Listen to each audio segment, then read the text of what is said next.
4 giornate intense, piene di contenuti, di stimoli, queste a Job Orienta che abbiamo vissuto con tantissimi giovani studenti che sono venuti al nostro stand. Addirittura abbiamo superato i 3.000 ragazzi che hanno accettato l'iscrizione speciale, una tessera speciale che abbiamo offerto loro,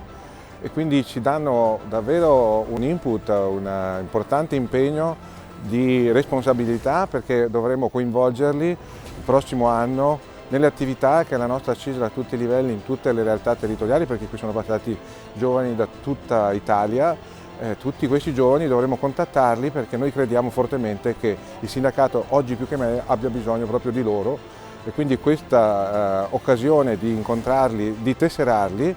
diventa per noi una sfida per coinvolgerli, per fargli capire qual è il significato, l'importanza del sindacato, ma soprattutto di cosa significa oggi entrare nel mondo del lavoro, orientarsi, studiare, partecipare, soprattutto quando la tecnologia diventa pervasiva, c'è bisogno di regole e diritti ancora più rafforzati, e quindi la partecipazione diventa uno strumento fondamentale. E questo per noi l'impegno che porteremo alla fine di questo Job Orienta.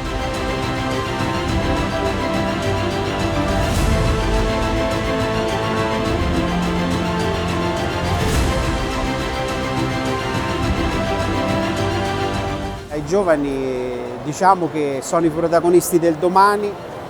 devono guardare il futuro con ottimismo, devono essere supportati da noi come organizzazioni sindacali, ma quello sul quale ci vogliamo sottrarre un po' è spesso su una narrazione negativa che viene fatta sui giovani e per i giovani. Oggi c'è grande possibilità di futuro, oggi c'è grande possibilità di studio, le famiglie riescono a supportare di più rispetto al passato. Allora tutto questo deve essere guardato con innovazione. Ecco, uno strumento come Job Orienta e con la CISL presente è un luogo per dirgli: non siete soli, possiamo supportarvi.